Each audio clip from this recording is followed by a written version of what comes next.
ये अपराध कर रहे हैं ना अमित शाह साहब, मोदी जी अपराध कर रहे हैं। दिल्ली में क्या वीज़ा लेना पड़ता है? दिल्ली में देश के नागरिकों को आने के लिए, दिल्ली में देश के नागरिकों को आने के लिए किसी को वीज़ा लेना पड़ता है क्या? कौन सा कानून है जो किसी को भी देश के किसी भी नागरिक को आने से रोकेगा?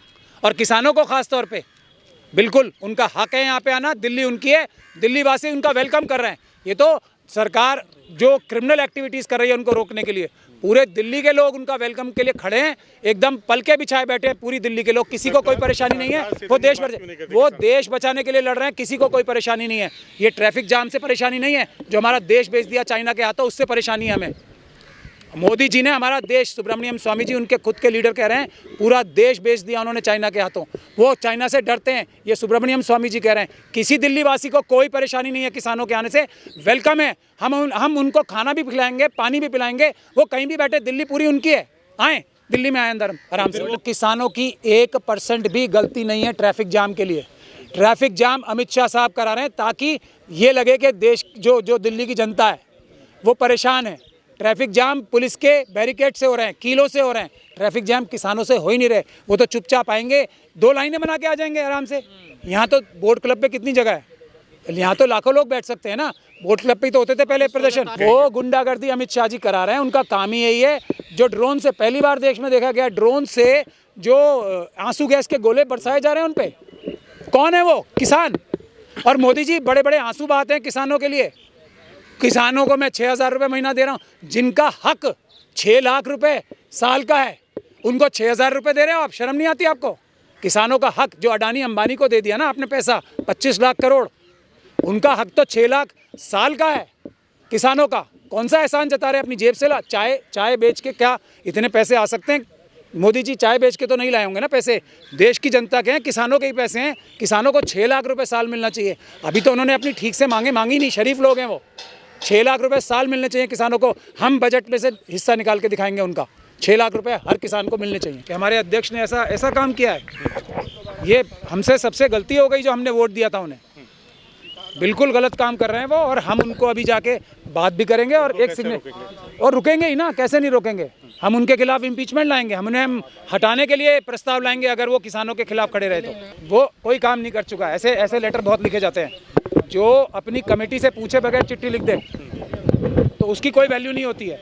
पूरे वकीलों में पूरी नाराज़गी है उनके खिलाफ, सारे वकील एकजुट होकर उनके खिलाफ खड़े हैं। और अभी हम अगर वो उस लेटर को विड्रॉ नहीं करेंगे तो हम उनका इस्तीफा मांगेंगे और इस्तीफा लेंगे उनका। ऐसे थोड़ी चलेगा देश, संविधान के खिलाफ जाके ये तो यही कर रहे हैं ना, किसी भी पॉलिटिकल पार्टी के नेता को खरीद रहे हैं, किसी भी पॉलिटिकल पार्टी के नेता पे दबाव बना रहे हैं, चीफ मिनिस्टर के पदभार बना रहे हैं। हो सकता है हमारे अध्यक्ष पे भी दबाव बना लिया कोई, हम अपने अध्यक्ष को समझाएंगे, अगर नहीं समझे तो हम उनको हटाएंगे, उनके खिलाफ हम इम्पीचमेंट वो लाएंगे प्रस्ताव। सरकार को ये क्रिमिनल्स है, कौन सरकार का काम? ये किसानों का ना ख्याल रखने वाले क्रिमिनल्स हैं, सरकार है। सरकार को आपको समझना चाहिए, सरकार के खिलाफ नहीं। एक तो हमारे देश में हम यहाँ सुप्रीम कोर्ट में खड़े हैं, भारत का कॉन्सेप्ट समझना चाहिए देश के जनता को। भारत कौन है? भारत है देश की जनता, भारत है भारत का संविधान और देश की जनता। इसके अलावा सब हमारे नौकर हैं। सरकार में प्राइम मिनिस्टर नौकर है देश की जनता का। कौन है प्रधानमंत्री जी? नौकरी तो है ना एक। तो सरकार कौन है ये समझो आप। सरकार है देश की जनता, भारत है देश की जनता। सरकार में कुछ नौकर हमारे से गलती हो गई, जो हमारे मालिक हैं देश के, उनसे गलत नौकरों को रख लिया, धोखाधड़ी से नौकर अपने आप सीट हथिया लिए, ईवीएम की गड़बड़ी के माध्यम से हथिया लिए। तो जनता का हक है ना अपने नौकरों को कान पकड़ के ठीक करे, वही कर रही है जनता। राजा के माने नहीं। पहली बात तो जो अपने आप को राजा समझ रहा है वो देश का गद्दार है। जो भी अपने आप को सरकार में बैठा, उच्च अधिकार जो पद पर बैठा, वो अपने आप को राजा समझने की गलती कर रहा है, वो देश का गद्दार है। उसको संविधान ही नहीं पता, वो संविधान के खिलाफ जा रहा है, वो नौकर है। तो पहली बात तो ये है। दूसरी बात ये किसी ईमानदार शासक, भले ही वो नौकर शासक हो, उसकी तरह काम नहीं कर रहे। बेईमान और चोर लुटेरे जो शासक होते हैं उनकी तरह काम कर रहे हैं, आक्रांताओं की तरह काम कर रहे हैं। अडानी अंबानी जो देश को लूट के खा रहे हैं, उनके साथी हैं ये।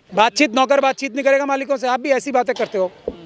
नौकर है ना मंत्री, क्या है? नौकर है ना किसानों का, नहीं है नौकर? तो किसान भी तो यही चाह रहे हैं कि बात, तो नौकर है, बात करेगा ही ना, आके उनके पैर में बैठ के बात करेगा। किसानों के पैरों में बैठना चाहिए जो ये नौकर है मंत्री, और तब बात करनी चाहिए। मालिकों को मालिकों की तरह ट्रीट करना सीखो। ये सुनने वाले हैं, एक तरफ ये कहते हैं कि किसानों के आंदोलन में कोई जान नहीं है, यही पूरे देश में घूमते और अपनी ये क्रिमिनल जो मीडिया के शक्ल में बैठी है, टेलीविज़न और अखबार, ये उनसे ये कहते हैं किसानों के आंदोलन के कोई साथ ही नहीं है।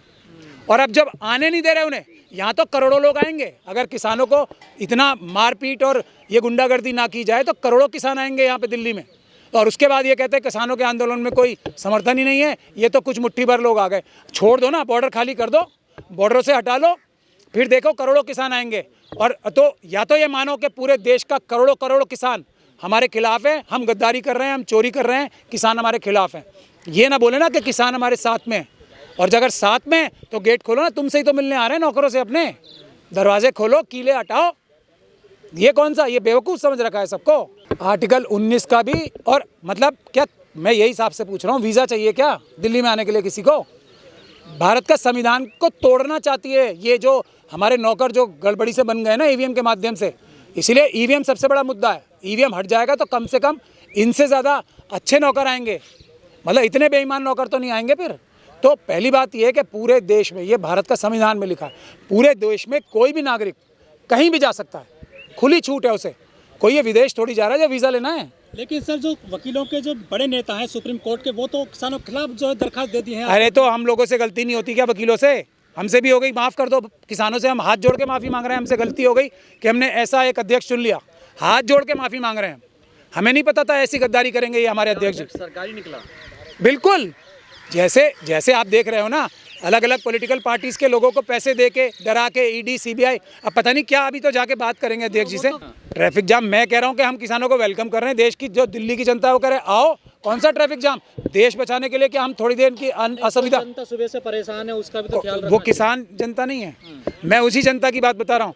आदिश अग्रवाल जी का कोई परेशानी हुई गाड़ी आने में? यहाँ पे आके कैसे आ गए वो? कोई परेशानी नहीं है, हम थोड़ा बहुत आगे पीछे कर, वैसे भी दिल्ली में इतना। और ये ट्रैफिक जाम सिर्फ और सिर्फ पुलिस की वजह से हो रहा है। कोई ट्रैफिक जाम नहीं होगा अगर ये बैरियर्स ना हटा दें। आप दिमाग से सोचो ना सब, अगर ये बैरियर्स हटा दें तो ट्रैफिक जाम होगा। ट्रैफिक जाम क्यों हो रहा है? वाली घटना हो जाएगी फिर किसी जिम्मेदार? कोई लाल किले वाली घटना नहीं हो रही। पिछली बार भी पुलिस ने मारपीट की थी, गोलियां चलाई थी, इसलिए गड़बड़ हुई है। और वो लोग कभी भी लाल किले जाना क्यों है किसी को? वो तो यहाँ आएंगे, प्रधानमंत्री जी से मिलने पार्लियामेंट पे आ रहे हैं, लाल किले का रास्ता वहाँ है, और आ जाएंगे ना, कब तक रहेंगे? परमानेंट थोड़ी चले जाएंगे। सर बॉर्डर पर जिस तरीके का तनाव टकराव चल रहा पुलिस के बीच और किसानों के बीच, आपको लगता है दिल्ली उससे ट्रैफिक जाम हो रहा है? मैं यही कह रहा हूँ आपको, बॉर्डर खोल दो, आराम से आएंगे, शांतिपूर्ण ढंग से बैठेंगे, यहाँ सुप्रीम कोर्ट के बाहर भी बैठेंगे, सब जगह बैठेंगे। आपको लगता है पुलिस ने बॉर्डर खोलने के लिए मजबूत कंक्रीट लगाई है सर इस बार, पक्का तो किया गया? मैं पहले ट्रैफिक जैम की बात कर रहा हूँ, नहीं मैं वही तो कह रहा हूँ। तो दिल्ली की जनता उनको वेलकम कर रही है। मैं आप किसी भी आम नागरिक से जो ट्रैफिक में फंसा भी है, जो समझदार होगा उससे पूछ के देख लो आप, वो कहेगा ये तो पुलिस ने बैरिकेड लगाए इसलिए ऐसी ट्रैफिक जाम है, वरना ट्रैफिक जाम होती ही नहीं। तो पहली बात ये समझ लें। दूसरी, दिल्ली की जनता समझदार जनता है। दिल्ली की जनता ने 2 नहीं 3 बार भारतीय जनता पार्टी को नकारा है, आप सबको पता है ना। तो दिल्ली की जनता समझदार जनता है। ये जो अमित शाह जी पुलिस के माध्यम से बैरिकेड्स लगा के हमें थोड़ी बहुत परेशानी भी हो रही है, हम झेल लेंगे। देश ज़रूरी है, हमारी परेशानी से ज़्यादा देश ज़रूरी है। और आखिरी बात मैं और बता दूँ, सुप्रीम कोर्ट में ये हमारे अध्यक्ष जी को, यही तो मैं कह रहा हूँ कि मुझे हैरानी हो रही है, ऐसा काम कैसे कर दिया। तो हम लोग सब पछता रहे हैं उनको वोट देके। अब तो हम ये कह रहे हैं कि ऑनलाइन हियरिंग होती है सुप्रीम कोर्ट में, तो अब यहाँ सुप्रीम कोर्ट में किस वकील को आने की ज़रूरत है? अब किसी को नहीं है। ऑनलाइन तो हियरिंग होती है। हमारे देश के बड़े बड़े वकील तो लंदन में बैठ के यहाँ पे ऑनलाइन हियरिंग कर रहे हैं, अडानी अंबानी की करोड़ों रुपए लेके। लंदन में, यूरोप में, जापान में बैठ के ऑनलाइन हियरिंग हो रही है। ये फ्रॉड है ना हमारे अध्यक्ष जी का, कि वकीलों को परेशानी हो रही है आने के लिए। किस वकील को परेशानी है? जिसको परेशानी होगी ऑनलाइन करेगा। कोरोना वायरस का जब कोरोना हुआ था, सबने ऑनलाइन हियरिंग की थी नहीं की थी? तो ये वही बात है, जैसे ज्योतिरादित्य सिंधिया जैसे बहुत सारे कांग्रेस के नेता, और जैसे बहुत सारे, जो अभी नीतीश कुमार जी का लेटेस्ट एग्जाम्पल है ना, पता नहीं किस दबाव में उन्होंने ये पलटी मारी है। वरना वकील तो रोज़ ऑनलाइन माध्यम से अपने घरों में और ऑफिसों में बैठ के बहस कर रहे हैं। देश के दुश्मनों ने, अंग्रेज़ों ने, देश के गद्दारों ने कितने भारत के नागरिकों की कब हत्या की है। लेकिन भारत के नागरिक भारत बचाने के लिए, भारत के किसान, भारत के वकील भारत को बचाने के लिए अपनी जानों की परवाह नहीं करते। मातृभूमि भारत देश हमारा, संविधान हमारा, हमारी जानों से ज़्यादा कीमती है।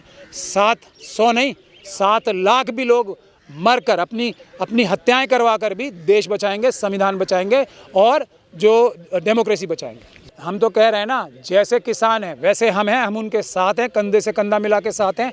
हम यहाँ पे स्ट्राइक भी करेंगे, हाई कोर्ट में, सुप्रीम कोर्ट में, डिस्ट्रिक्ट कोर्ट्स में हम प्रस्ताव ला रहे हैं। हम सब लोगों से बात कर रहे हैं, नेताओं से, हमारे जो बाहर के नेता हैं। हम किसानों के समर्थन में स्ट्राइक्स भी करेंगे यहाँ पे। हम किसानों के साथ खड़े हैं, हर हालत में साथ खड़े हैं, हर कीमत पे साथ करें। बात नहीं धोखा देने के लिए। कब हुई थी किसानों का आंदोलन और मोदी जी ने हाथ जोड़ के माफ़ी मांग के तब धोखा दिया था ना। अब दोबारा धोखा नहीं खाएंगे। काठ की आंधी एक बार चढ़ती है, इन्होंने तो कई बार चढ़ा ली, बार बार चढ़ा ली।